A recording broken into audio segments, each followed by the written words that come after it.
Presenting escape from Pretoria. साल 1978, जगह south Africa. ये वो वक्त होता है जब काले और गोरों का भेदभाव है।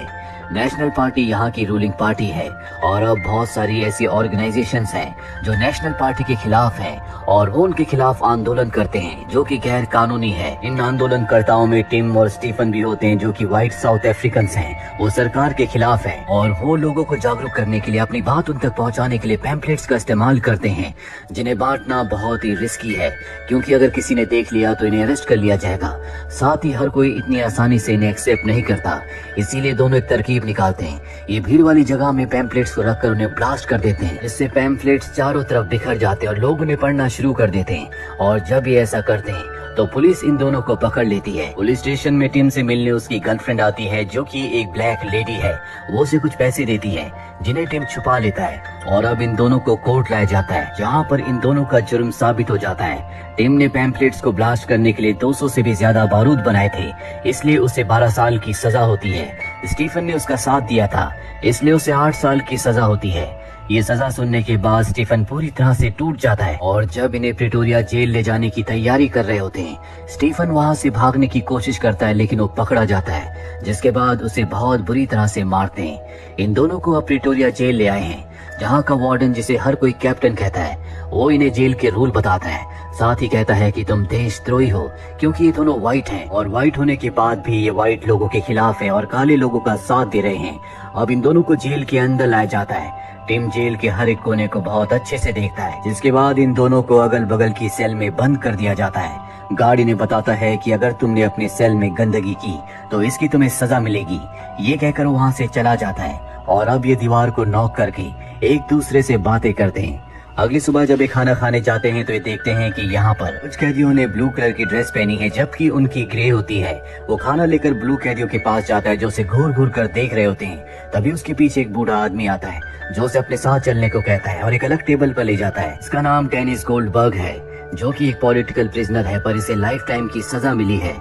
यहाँ पर हमें स्टीफन को दिखाया जाता है जो खाना लेकर अपनी ब्लू ड्रेस वाले कैदियों के पास बैठने वाला होता है कि तभी ग्रे ड्रेस वाले सब के सब इशारा करके टैप करके उसे समझा देते हैं कि वहाँ पर बैठना खतरनाक है और अब वो भी टिम और डेनिस के पास आ जाता है। डेनिस बताता है कि यहाँ पर जितने भी ब्लू ड्रेस वाले हैं ये खूंखार कैदी हैं जो कत्ल और बड़े बड़े जुर्म की सजा यहाँ पर भुगत रहे हैं। अब यहाँ पर एक ब्लैक कैदी ने आवाज की होती है, इसीलिए गार्ड आकर उसे बुरी तरह से मारता है। ब्लू ड्रेस वाले कैदी ये सब एंजॉय करते जबकि ग्रे वालों को ये अच्छा नहीं लगता। अगली सुबह जब टिम और स्टीफन बाहर होते तो उनके साथ डेनिस भी होता है। डेनिस इन दोनों को बताता है कि यहाँ की जो दीवारें हैं वो 20 फुट ऊंची है जहाँ पर सर्च लाइट रहती है जो पूरी रात जलती रहती है। साथ ही ऊपर गार्ड है तो किसी भी कैदी को गोली मारने से पहले सोचता तक नहीं। डेनिस इन दोनों को बताता है कि यहाँ पर सुरंग बनाना भी इतना आसान नहीं होगा क्योंकि ये जेल बहुत बड़ा है, बाहर तक सुरंग बनाते बनाते कई साल लग जाएंगे। अब जब ये तीनों बातें कर रहे होते हैं तभी यहाँ पर एक कैदी जिसका नाम लियोनार्ड है वो इनकी बातें सुन लेता है, इसीलिए वो इनके पास आता और कहता है कि डेनिस हमेशा दूसरे कैदियों को डराता है। ये सच है कि आज तक कोई इस जेल से नहीं भागा। यहाँ से भागना बहुत मुश्किल है लेकिन कई काम जिंदगी में पहली बार होते हैं और मैं भी यहाँ से भागना चाहता हूँ। अगर तुम यहाँ से भागने का प्लान बनाओ तो मैं तुम्हारे साथ हूँ। और जब ये सब बातें कर रहे होते हैं तो ऊपर से कैप्टन यानी कि वार्डन इन्हें देख लेता है। उसे शक हो जाता है कि ये कुछ न कुछ गड़बड़ करने वाले हैं। टिम रात को जब अपनी सेल में होता है तो वो अपनी सेल के लॉक को देखता रहता है और सोचता है कि इसे कैसे खोला जाए। 23 दिनों तक वो यही सोचता रहता है और 23 दिनों के बाद उसे एक आइडिया आता है कि अगर वो दरवाजों की नकली चाबी बना ले तो वो यहाँ से भाग सकते हैं। अगले दिन वो अपने दोनों साथियों को बताता है कि अगर ये सब मिलकर लकड़ी की चाबी बना ले तो लॉक्स खोलकर यहाँ से निकला जा सकता है। और लियोनार्ड को उसके आइडिया में बिल्कुल दम नहीं लगता। वो कहता है कि यहाँ पर बहुत सारे दरवाजे हैं जिनमें बहुत सारे लॉक्स हैं और इतने सारे लॉक्स की चाबी बनाने के लिए हमें बहुत सारी लकड़ी की जरूरत है जो यहाँ मिलना नामुमकिन है। स्टीफन कहता है कि अगर हम वर्कशॉप जाएं तो वहाँ से हमें इतनी लकड़ी मिल सकती है, लेकिन अब इन्हें सबसे पहले चाबियों के डिजाइन को बनाना होगा। और रोज टिम गार्ड की कमर में लटके हुए चाबी के गुच्छे को बहुत ध्यान से देखता है और रात को अपनी सेल में आने के बाद एक एक चाबी का डिजाइन बनाता है और इस तरह से 74 दिन बीत जाते हैं। अब उसने लगभग सभी चाबियों के डिजाइन बना लिए हैं और अगले दिन जब ये वर्कशॉप में जाते हैं तो वहाँ पर टिम अपनी इस बोतल में जो हर एक कैदी के पास है जिसमें वो अपनी चाय कॉफी या पानी रख सकते हैं, उसमें टिम कुछ लकड़ी के छोटे छोटे टुकड़े, फाइल और ऐसी ऐसी चीजें रख लेता है जिससे वो लकड़ी को शेप देकर चाबी बना सकता है और साथ ही वो बॉटल के ऊपर से कपड़ा अंदर डाल देता है ताकि बॉटल के हिलने पर लकड़ी आवाज ना करे। तभी वहाँ पर गार्ड आ जाता है और उसे टिम पर शक हो जाता है। इसीलिए जब इनका अपने सेल में जाने का वक्त होता है तो गार्ड इन सब की बॉटल्स को चेक करता है और टिम की बॉटल से सारा लिक्विड निकाल देता है। उसकी बॉटल को हिलाता है लेकिन कपड़ा अंदर होने की वजह से उसकी बॉटल से कोई आवाज नहीं आती और टिम इस तरह से बच जाता है। टिम अपने सेल में आने के बाद सभी चीजों को बाहर निकालता है और अब वो लकड़ी के टुकड़ों से एक चाबी की शेप बनाता है जिसे वो ग्लू से चिपकाता है। उसके पास फाइल होती है जिससे वो चाबी के आगे के दांत बनाता है। उसकी चाबी बनकर तैयार हो गई है और अब वो अपने सेल के फर्स्ट डोर के अंदर चाबी को डालता है। वो चाबी घुमाता है लेकिन चाबी अच्छे से नहीं घूमती, पर जब वो थोड़ा सा जोर लगाता है तो चाबी घूम जाती है जिससे उसका डोर खुल जाता है। और अभी भी उसके सामने एक दूसरा डोर है जो कि स्टील का डोर है और इसका लॉक सिर्फ बाहर से खुल सकता है। इसकी चाबी अभी उसने नहीं बनाई। अगले दिन वो गार्ड को बहुत ध्यान से देखता है जिसके पास चाबी है और जल्दी वो उस चाबी को भी बना लेता है। आज उसे यहाँ पर पूरे 100 दिन हो चुके हैं और अब वो यहाँ पर और ज्यादा दिन नहीं रहना चाहता। अगले दिन स्टील की डोर की चाबी को टेस्ट करते हैं। लियोनार्ड गार्ड पर नजर रखता है और टिम चाबी को स्टील की डोर के अंदर डालता है। वो उसे घुमाने की कोशिश करता है लेकिन उसका भी जो शेप होता है वो पूरी तरह से परफेक्ट नहीं है। इसीलिए वो चाबी को निकाल कर उसे फाइल से और भी अच्छे से शेप देता है जिसके बाद वो चाबी लगाता है और अब डोर में वो चाबी लग जाती है, वो घूम जाती है। पर जब वो उसे वापस घुमाकर निकालने की कोशिश करता है तो चाबी टूट जाती है। इससे सब के सब डर जाते हैं। डेनिस उसकी तरफ एक चाकू फेंकता है जिससे वो लकड़ी के टुकड़ों को निकालने की कोशिश करता है लेकिन तभी यहाँ पर एक दूसरा गार्ड आने वाला होता है, इसीलिए सब के सब भाग जाते हैं। और अब चाबी घुमाने की वजह से स्टील की डोर का जो लॉक होता है वो बाहर आ चुका है। गार्ड के जाने के बाद टिम उसे अंदर डालने की कोशिश करता है लेकिन वो अंदर नहीं जाता। शाम को जब सब के सब कैदी अपनी सेल्स के अंदर चले जाते हैं तो गार्ड आकर देखता है कि टिम के बाहर के डोर का जो लॉक है वो बाहर की तरफ है। अंदर टिम बहुत बुरी तरह से घबरा जाता है क्योंकि अगर एक कैप्टन को पता चल गया उसे बहुत सख्त सजा मिलेगी, लेकिन गार्ड उसे देखकर भी नजरअंदाज करके वहाँ से चला जाता है। अब साल का वो दिन आता है जब कैदी अपने रिलेटिव से मिल सकते हैं लेकिन टिम से मिलने कोई नहीं आता। लियोनार्ड से मिलने उसका बेटा आता है जिससे वो फ्रेंच में बातें कर रहा होता है जो कि यहाँ के रूल्स के खिलाफ है, इसीलिए गार्ड उसे वहाँ से ले जाता है। हालांकि यहाँ पर हर एक कैदी के पास आधे घंटे का टाइम होता है जब वो अपने रिलेटिव से मिल सकता है, लेकिन फ्रेंच में बातें करने की वजह से वक्त से पहले वहाँ से ले जाते हैं। इन्हें जेल में आज पूरे 142 दिन हो चुके हैं। इन्हें समझ में नहीं आ रहा होता कि बाहर जो स्टील का दरवाजा है ये उसे कैसे खोलेंगे। लियोनार्ड को एक आइडिया आता है। वो कहता है कि रस्सी के सहारे हम चाबी को लॉक तक पहुंचा सकते हैं। टिम कहता है कि लॉक तक तो पहुंचाया जा सकता है पर रस्सी के सहारे हम उसे घुमा नहीं सकते। तभी यहाँ पर कैप्टन आ जाता है और जब वो इन तीनों को बातें करते हुए देखता है तो उसे इन पर एक बार फिर से शक होता है और ये कैप्टन से कहते हैं कि हम काम के बारे में डिस्कशन कर रहे हैं। कैप्टन के जाने के बाद स्टीफन वहाँ पर झाड़ू के पीछे लगे हुए स्टिक को देखता है और कहता है कि अगर हम चाबी को स्टिक में फंसा दे विंडो से हम स्टिक के सहारे चाबी को लॉक तक पहुँचा कर घुमा सकते हैं। पर इनके पास जो स्टिक होती है उसकी लेंथ छोटी होती है, साथ ही इन्हें चाबी को घुमाने के लिए उसमें ऐसे मैकेनिज्म को लगाना होगा कि ये उस चाबी को घुमा सके। अगले दिन ये सब के सब वर्कशॉप में जाते हैं जहाँ पर टिम देखता है कि एक मशीन घूम रही है और वो उस मशीन से इंस्पायर्ड होकर उसी तरह के मैकेनिज्म को बनाता है और अपनी सेल में चाबी को उस मैकेनिज्म में फंसाकर स्टिक के सहारे चाबी को उस होल तक ले जाता है जो कि स्टील के गेट का होल है और चाबी को अंदर डालने के बाद उसे घुमा देता है जिससे लॉक खुल जाता है। यहाँ टिम को इससे बहुत खुशी होती है कि फाइनली वो लॉक खोलने में कामयाब हो गया और जब वो चाबी को बाहर निकालता है तो गलती से चाबी नीचे गिर जाती है जिससे टिम बहुत ज्यादा डर जाता है। उसे कुछ समझ नहीं आता कि वो की को चाबी को वापस कैसे लेकर आए।